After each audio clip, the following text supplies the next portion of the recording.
We've had many different types of anime sentais, some really okay ones, some really cool ones, and now we get another one called The Red Ranger Becomes an Adventurer, and I think this is the most sentai based anime that we're gonna have. This basically reeks of Super Sentai, and for some of it it's absolutely cool, for some of it I'm a bit meh, but I'll be talking about this all the way through this review. Now I will say, if you're not super into anime, then you're probably not gonna like this, or this might actually get you into anime, but either way I would say give it a go. It looks really interesting, there are some funny moments in it, but again I'll cover that all in a little bit. Now when I first heard about this and the anime dropping, it was the whole Isekai meets Power Rangers meets Super Sentai that really caught my attention. It was something a little bit different, and it made me go and look into it a tiny bit, and obviously like get all the manga as well as want to watch this and review this every single week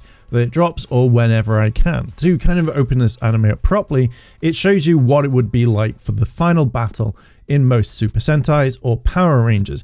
It is literally the final boss. We see all the heroes in this, which I really love the suits. I generally really thought that they looked really cool. And I know that they have actually made the suit in real life. So to actually see these suits be there, I generally thought, could they actually make this a Sentai if they wanted to? Kind of like a one-off if they actually made all of them. Or could they do their entire series? I would generally kind of like that because the suit looks absolutely fine. They all look fire and I generally really do like them. So I would generally like to see a live action version for a couple of episodes, maybe something completely different, but they have the suit. It was in the promo.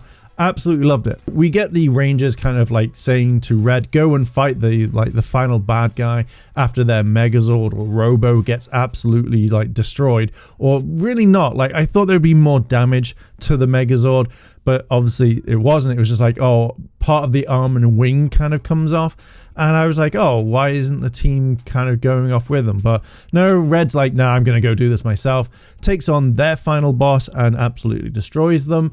And yeah, gets isekai'd. And this was the one part that absolutely made me laugh, because he's falling through like this like dimension, this white room type thing, remembering all the good times. And what happens? He hits his head.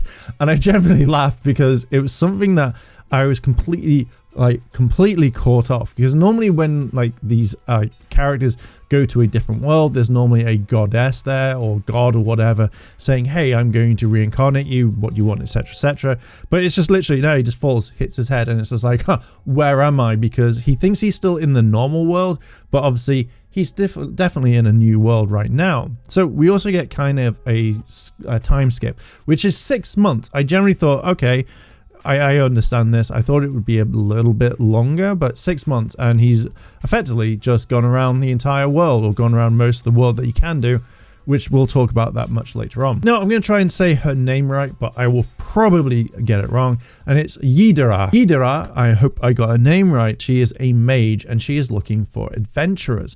And of course, these two adventurers aren't able to take down her golem, which is kind of a robot in this one, and it literally picks them up and runs them out. And this is where we see Red. But before this, we see the butler says like, hey, you've got another adventurer coming around, and Yidara is like, nah, I don't really like that. I think that it's just going to completely fail. So Red literally jumps in, he's fighting the golem, and everyone's like, huh, what's going on? Now, one thing I love about Red's costume is it really reminded me of Mystic Force Red or Magi Red, and I literally love this design, and you can definitely tell that they're taking inspiration from Super Sentai as well as Power Rangers, and I absolutely love it. I think his character design is fantastic. So after a very short time, Red actually transforms, and I absolutely love this, and I will probably talk about it at the very end, but I love the fact that when any sort of character morphs or transforms, that you have like someone else talks, is like, you know, transform is like Red Ranger type thing. Absolutely love that sort of stuff, and it really adds more to Super Sentai and Power Rangers to me. As Red transforms, it is literally explosions like you would normally see, but one thing in this entire anime that they talk about is, where do these explosions come from? And again, I've noted this again, and I'll say it now, but it does remind me of that one time in RPM where Ziggy actually says like, why do we have explosions behind us, etc, etc, and Dr. K says like, oh, it's like energy discharge and stuff like that. And that's what it is. But I absolutely love this sort of thing because it's a constant joke in the first episode, which actually made me laugh. Now, Red's real name, and I'm so glad that he says, hey, you can call me Red. That's what we're going to call him. But his actual name is Asagaki Togo. I think I butchered that, so I apologize. But because he says, hey, call me Red, I am going to call him Red because it's so much easier. So now comes the backstory of what's happening. And I feel like this was really much needed. And we get a little bit more backstory later on. But Yidara is saying like, hey, I need adventurers. I need these crystals that this like mana liquid flows through and turns into crystals. And I don't think she's actually seen them before. So she kind of needs them to analyze to make more magic. And this is a much bigger part of her backstory later on. Otherworlders have actually been to this world. And even though the butler's like, oh yeah, this is really rare, the hero of the past is actually a otherworlder. And I want to know if Red is going to be like, oh, I know that person. Yeah, that person disappeared. Or, oh my God, that was the big bad back in the day or whatever. And I would really like a little bit more into this. So maybe I'll read the manga like ahead of time. But for the anime sake right now, I am very curious to know what is going on. And that's what I generally really like. It's made me want to continue watching.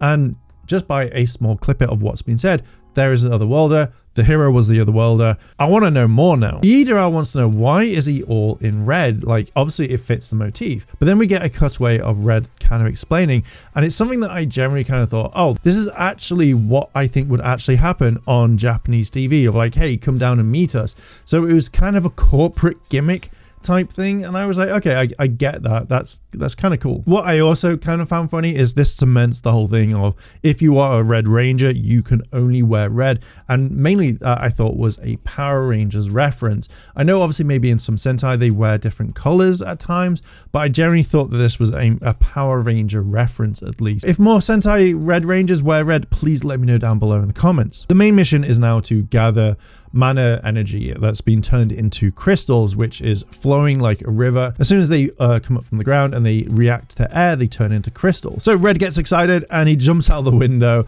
He summons a device so he can fly, and then picks up Yidara and is just like, yeah, we're off. And then as soon as they land, she has a go at him because he's like, oh man, like, you know, I'm so glad that we got here and really quickly we didn't fight any monsters. And she's like, are you foolish? Like, you attacked monsters on the way. Absolutely love it. Like, the comedy is slowly building, and I generally kind of like it all the way through the entire anime. So now they've entered the dungeon, they're defeating all the monsters, and what I generally really liked in this is Yidara's using her magic and can take down quite a few, but Red's just absolutely wailing it. He's just constantly destroying everyone. And I love the fact that he's using all the weapons that we're seeing so like quick. It's not like, oh, I've only got one. It feels like he's got an entire arsenal at his disposal. But one thing is I'm a bit curious on why they went through like love and engagement and marriage. It's a really weird thing of having these sorts of weapons. But Yidara's like, well, you know, hang on a minute. I can take down these people, but you're now, Red's destroying all these like monsters, but it's also destroying the drops. So he's not really thinking, oh, I need to pick up crystals or meats that I can sell. It's more, I need to destroy all the monsters. And again, they all just explode when they've been destroyed, which again is a very Super Sentai Power Ranger thing, which I absolutely love. It's fantastic, and it made this more enjoyable. Generally, we get the entire whole thing of like, my team is fine. You know, this is what the team was, and it's a little bit more of a backstory. Again, pretty cool. I really want to see them expand on this. Maybe we get that later on in the anime. Then we find out Yidara's backstory. She wants to restore the name to a family of Royal Sector, I think it is, or Spectre or whatever. Basically what this is it's making like people happy within the kingdom. Red absolutely loves this idea, but we find out that the main bad guy, which I'm guessing is going to be in this, we find out that her father was defeated by another mage and got his name, which is again Royal Spectre. And that's going to be the main thing. Like, the main bad guy wants to use the magic for war as well as self-enrichment, and I think that's, again, I think that's going to be the main bad guy for the entire like series. That's going to be the last boss, which is fine. It's fine. Or it could be someone else, I don't know, but for now that's my kind of thought on it. They find a ton of crystals, but a monster kind of like pops up and attacks Red and literally hurts him. But the main thing now is that they call the Megazord or the giant robo. It really did kind of confuse me a little bit, and I'll talk about that in a little while. But by the power of bonds and friendship, which again is very Sentai-like, they actually defeat the monster, And that's pretty much it. We get the closing scene where Yidara wants to turn around and join Red on his adventures. And she says like, hey, I want to study your magic, your basic transforming device, but I also really want to kind of help you get back to your world, which Red breaks down. He's like, oh my God, this is the best thing ever. Like, no one's ever helped me like this before. So I can see this being a huge thing all the way through. Now, I want to talk about the good points and bad points in all of this. Majority, there is not really any bad points in this that I could see. There are a few things that did kind of annoy me, but yeah, let's talk about them. The good point so far is that this definitely has a lot of Sentai and Power Ranger tropes. You know, you have the kind of posing, the explosions, the Megazords, the giant robots, whatever. Like, I feel like that's really cool, and it made me want to watch more because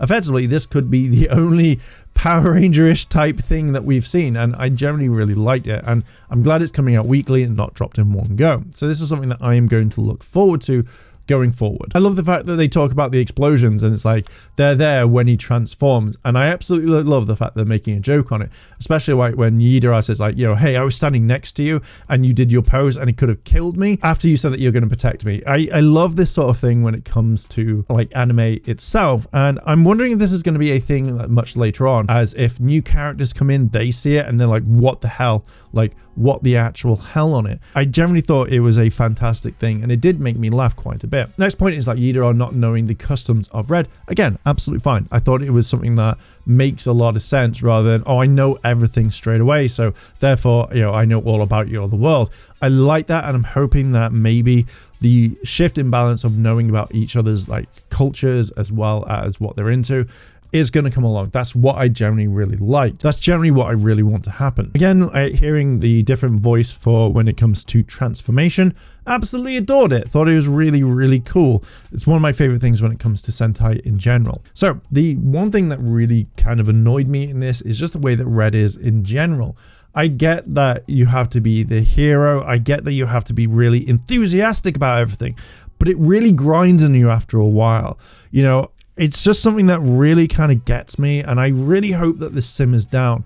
I know that most Sentais do have that hyperactive character, but I don't think that you need to always be hyperactive, like, gotta save the world, gotta do this, we've got to protect everyone with our love. I don't really like that sort of stuff after a while. I don't mind bits of it, but it does get kind of really irritating. So I hope that Red absolutely calms down, because for me, it will literally ruin it. At the very beginning, we see the other Rangers kind of watch Red go into battle, and it feels like as soon as the Megazord was hit and they lost an arm, that was it. They couldn't do anything. Yet we've seen time after time, even when a Megazord or giant robo gets absolutely hammered or destroyed or parts falling off it, it can still fight. They'll push forward. But it felt like they just wanted him gone. Like, oh, bye Red, see you later. I don't know if this is a point where the others were kind of evil and they were like, oh, if we get rid of Red, we may get better deals or whatnot. I don't know. It doesn't really kind of explain it. But I generally got really like irked, because normally you'd see that the others would just jump out the Robo Megazord and kind of like go and help, and then that would be it. So seeing this really kind of made me go, are they really a team or what? It's the one thing that really irked me. Another thing that made this was the fact that Red can call all the robos, and it's like, why would you do that? If it was like, I can only call mine until like we get another device or the device shifts and is able to give to other people, I was generally thinking, why can you suddenly summon it? And then I generally thought, well, hang on a minute, if he can summon them to his world, what about the others? Like, can you imagine they're fighting someone and they're doing it and suddenly it just disappears because it's been summoned? Now, I generally want this to be kind of talked about at some point, because I felt like this was an instant trump card. And I know that in Power Rangers and Sentai, they have giant robots, but I wanted them to kind of explain this. If it was just his red one, perfect. I can understand that it follows him, but being able to call all the others, I want an explanation on it. It's just very weird. But apart from that, I generally liked this episode. I thought it was fantastic. It's really nice seeing something like this, even though I'm hoping it doesn't go over the top at times.